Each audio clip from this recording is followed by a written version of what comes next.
आगम ते जीनवरे बाकियो गणधर ते हियड़े राखियो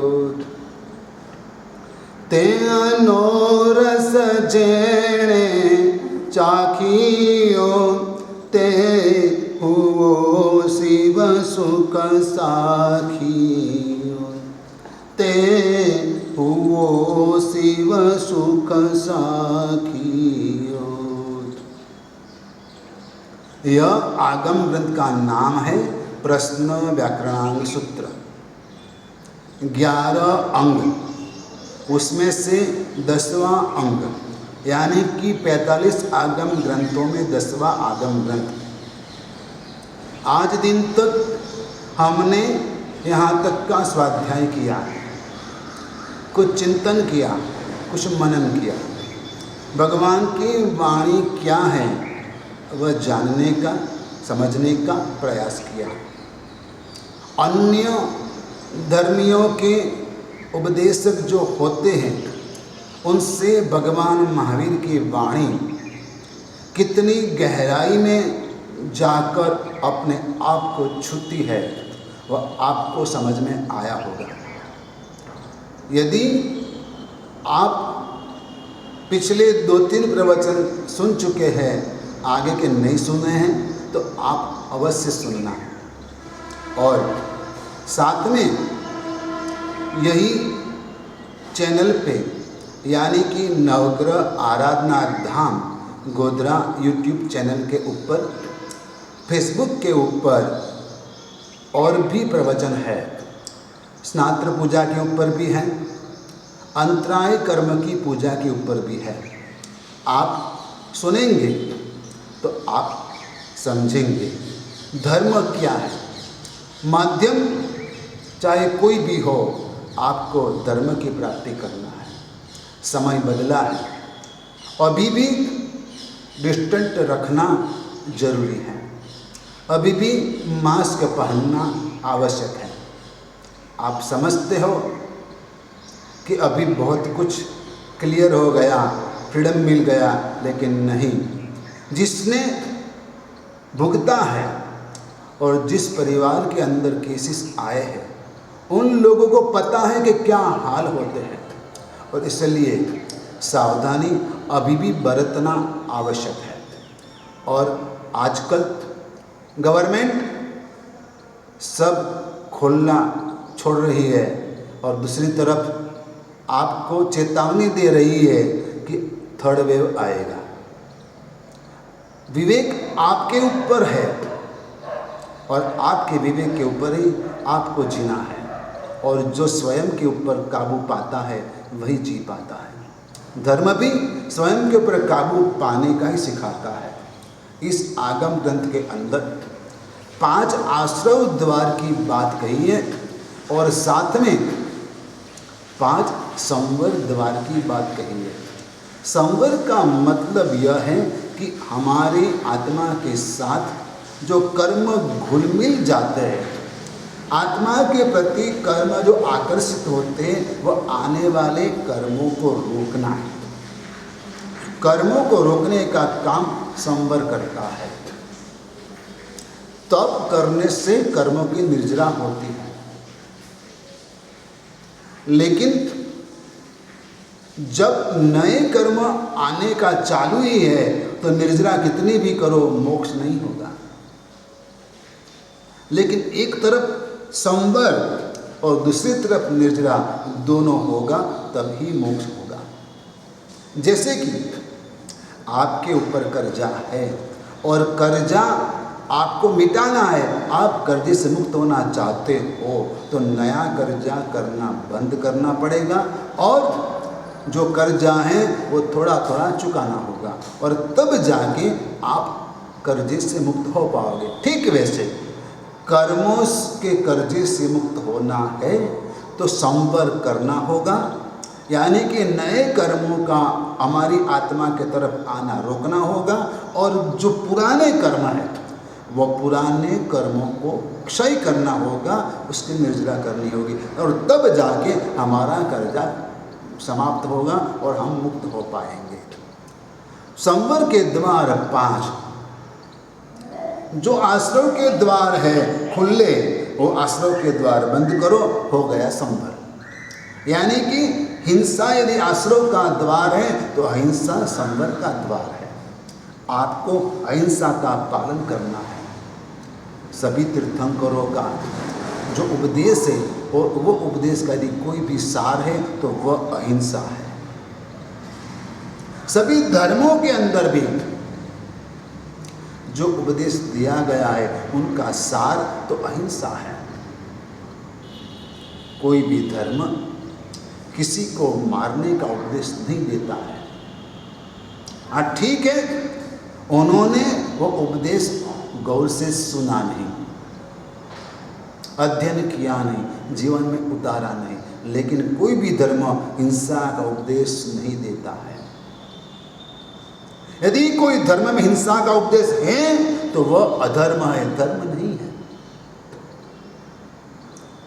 दया नदी के तट के ऊपर ही सभी धर्म के वृक्ष पैदा होते हैं, और जिस धर्म में दया नहीं है उस धर्म को धर्म कहना कि नहीं कहना वह सबसे बड़ा प्रश्न है। अहिंसा सभी जीवों का कल्याण करने वाली है। अहिंसा से सभी आत्माएं अपना अपना जीवन चैन से जी पाती है। कोई भी जीव को दुख देना, त्रास देना, पीड़ा देना वह हिंसा है, लेकिन किसी भी जीव को पीड़ा न देना, त्रास न देना, दुख न देना वह अहिंसा है। रास्ते में कुत्ता बैठा है, आप जा रहे हो, आपको कुत्ता भौंकता भी नहीं है, फिर भी कोई बच्चे कुत्ते को पत्थर मारते हैं, कुत्ते को छेड़ते हैं, वह हिंसा है। क्यों? कि वो बेचारा कुछ नहीं कर रहा है, फिर भी आप उसे छेड़ते हो। क्यों? उसे क्यों भगाते हो?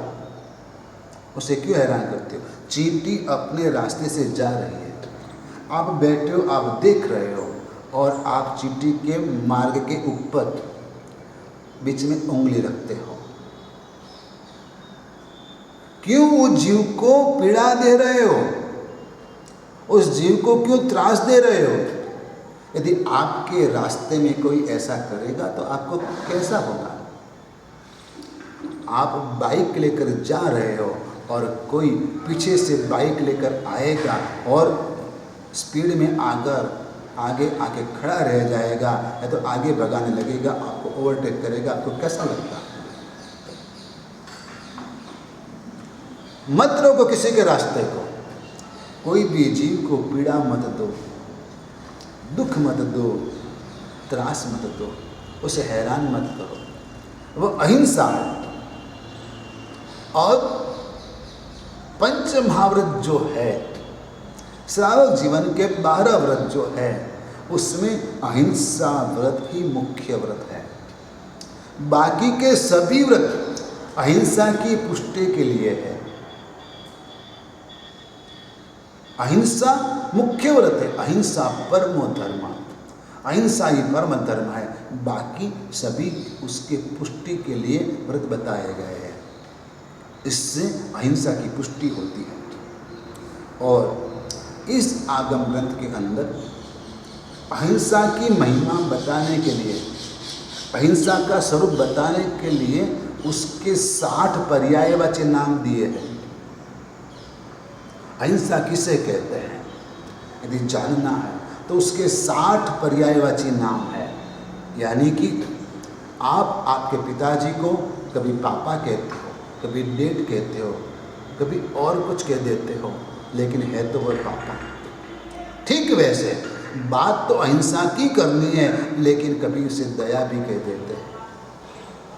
वैसे अलग अलग शब्दों से यदि उसको जाना जाए तो उसका स्वरूप अपने आप में समझ में आ जाता है। संपूर्ण रूप से अहिंसा का पालन इस दुनिया में कौन कर पाता है? तो कहते हैं जो साधु अप्रमत्त है, सातवें गुण स्थानक पर है। अधिकांश साधु जी भगवंत छठे गुण स्थानक पर होते हैं। प्रमत्त गुण स्थानक पर वहां प्रमाद होता है जीवन के अंदर। कभी कभार अप्रमत्त दशा आती है, लेकिन जो आत्मा, जो महात्मा, जो साधु जी भगवंत सातवें गुण स्थानक पर हैं, वह अहिंसा का पूर्ण रूप से पालन करते हैं। ठीक वैसे तीर्थंकर परमात्मा भी अहिंसा का पूर्ण रूप से पालन करते हैं। बाकी सभी के जीवन में कुछ न कुछ रूप से हिंसा होती रहती है। जैन धर्म का कहना ऐसा है कि आपके जीवन में हिंसा हो रही है, फिर भी कम से कम हिंसा से आपका जीवन व्यतीत करो। यदि आप बड़े बिल्डिंग में रहते हो, मल्टी स्टोरेड बिल्डिंग है, 10, 15, 17 माला की बिल्डिंग है, और आप रहते हो, आप 5वें माला पे रहते हो, कहीं भी रहते हो, यदि आपको आना जाना है, आप यूं ही कहीं घूमने के लिए निकल रहे हो, या तो कहीं से आ रहे हो और कुछ काम नहीं है, तो आप 2 मिनट वेट करना। यदि कोई आता है या जाने वाला मिल जाता है तो लिफ्ट शेयर करना। आपके खुद के लिए लिफ्ट आप मत चलाना। इतनी हिंसा से आप बच जाओगे। आप बस से जा पाते हो तो रिक्शा से मत जाना,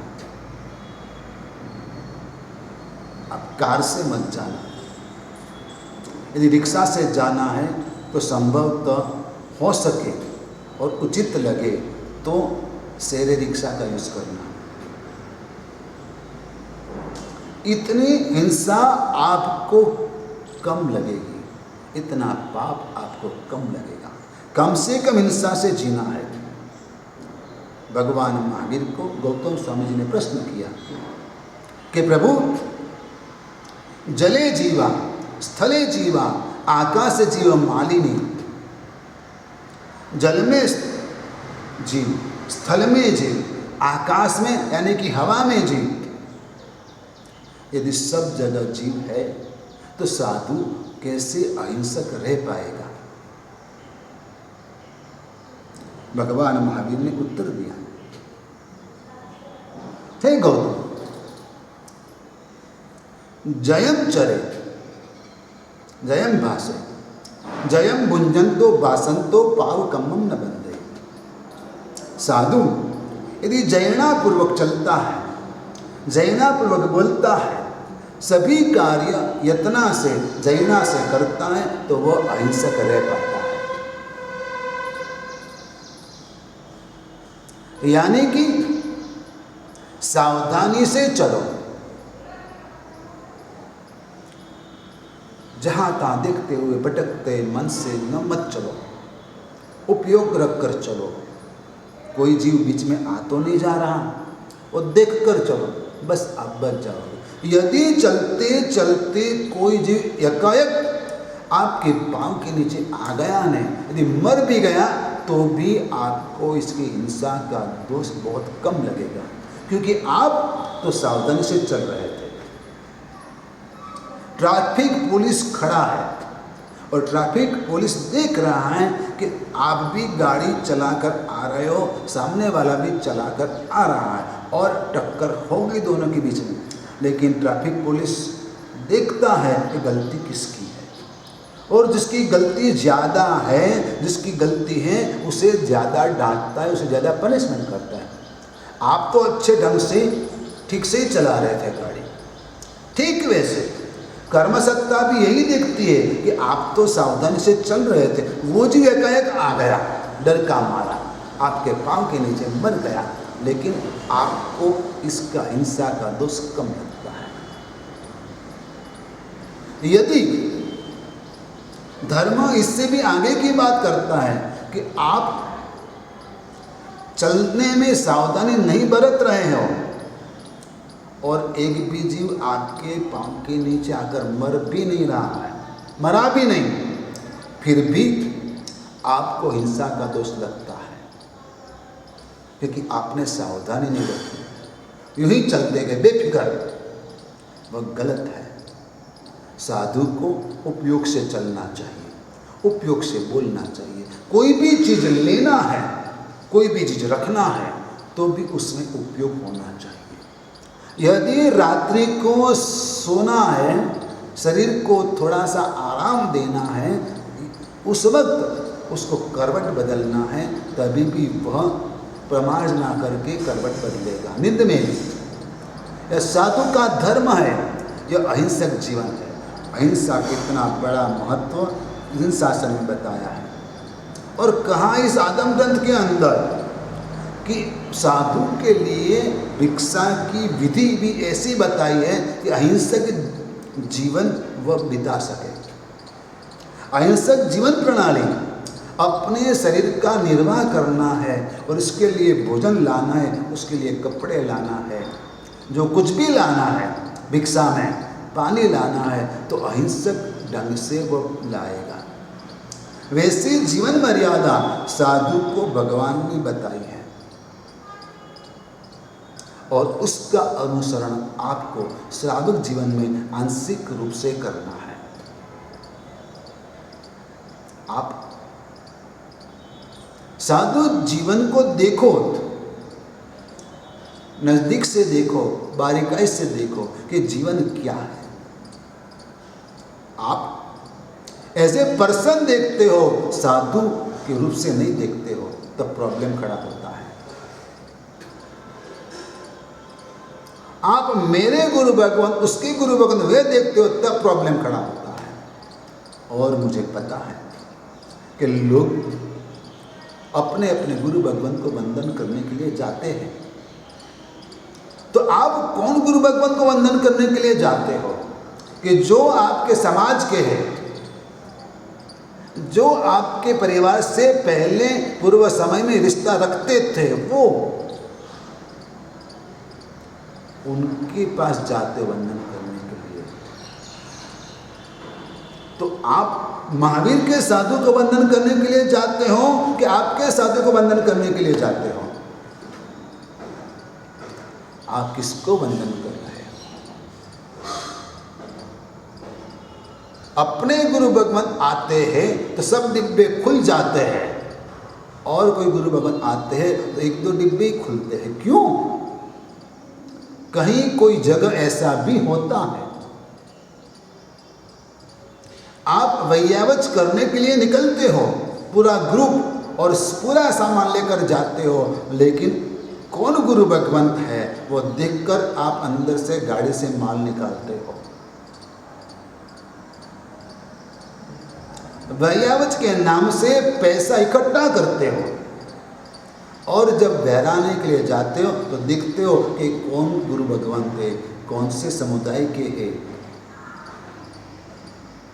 यदि गलती से पहचान वाले निकल गए तो दूसरे को कहेंगे दूसरी गाड़ी से माल निकाल लें, क्यों नहीं लाया सर, पूरा निकाल। तब हमें समझ में आ जाता है कि क्या चल रहा है। बाकी रबर, पेंसिल, ऐसी चीज़ें लेकर 50 लोग आते हैं, जिसका उपयोग बहुत कम होता है, लेकिन आपको वैयावच भी करना है, दिखाना है, क्या करना है वो तो आपको पता है। हाँ, लेकिन साधु जीवन को आप सूक्ष्मता से देखो, यह छोटी छोटी बातें भी आपके लिए कितनी मुश्किल है। यदि आपको किसी से एक पेन लेना है साइन करने के लिए, तो भी आप सोचते हो उसकी पेन लूं या न लूं, जबकि साधु को हर चीज मांग कर ही लेना है। साधु का धर्म है मांगना, वो नहीं मांगेगा तो कौन मांगेगा तुम्हारे पास? और तुम्हें दान देने का मौका कब मिलेगा? यदि साधु मांगेगा नहीं, आपके घर आएगा नहीं, आप पधारो इतना कहेंगे नहीं, आप विनंती करो इतना कहेंगे नहीं, तो आपको लाभ कैसे मिलेगा? साधु तो आपको लाभ देने के लिए आते, धर्म लाभ कहते हैं। बाकी आप कहीं भी भटको, आपको धर्म लाभ कोई नहीं देगा। एकमात्र साधु देंगे जो भगवान महावीर के अनुयायी हैं, जो भगवान महावीर के प्ररूपित अहिंसा धर्म को समझते हैं और उसका पालन करते हैं। यह अहिंसा संवर द्वार है। साधु के जीवन का द्वार हिंसा का बंद हो जाता है और अहिंसक जीवन जीने का उसका निश्चय जो है उसमें वह आगे बढ़ता है। प्रतिदिन देखो गुरु भगवंत को, वह प्रमार्जना करते पात्रे की 3 बार 2 बार परिलन करते, पात्र में गाजा लेते हैं। जब भी पानी लेने के लिए जाना है तो परात का भी परिलन करते हैं, मटके का भी परिलन करते हैं और इतना उपयोग रखते हैं। जो भी बर्तन चाहिए, बाल्टी वगैरह, उसका भी परिलन करते हैं। देखना पड़ता है कि वहाँ पर कुछ जीव जंतु तो नहीं। और आप जो है साधु भगवंत के लिए रिवाड़ा बनाया है तो उसमें कितना कचरा रहता है और मकड़ी के जाले होते हैं। साधु वहाँ कैसे जाए, उसका उपयोग कैसे करे? यह कार्य किसका है? उपास्य की सफाई न हो, धूल हो, तो यह कार्य किसका है? आपको धर्म समझना चाहिए। आपको अपनी जिम्मेदारी का ख्याल होना चाहिए कि हमारी जिम्मेदारी क्या है। आप धर्म कर रहे हो या धर्म के नाम से अधर्म तो नहीं कर रहे। दूसरा संवर द्वार सत्य, सत्य बोलना, झूठ न बोलना। कल हमने आश्रय द्वार की बात की थी और आज है संवर द्वार। कल झूठ की बात थी, असत्य की बात थी, आज सत्य की बात है। साधु जो बोलते हैं, व्रतधारी श्रावक जो बोलते हैं, वह सत्य बोलते हैं। वस्तु का यथार्थ स्वरूप प्रकट करना वह सत्य का काम है।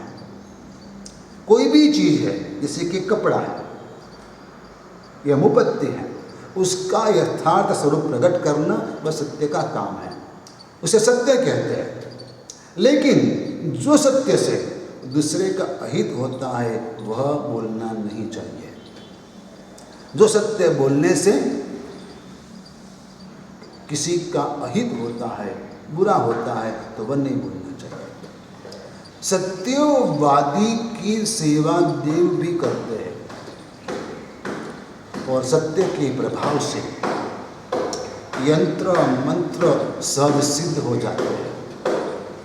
यंत्र मंत्र सहज सिद्ध हो जाते हैं।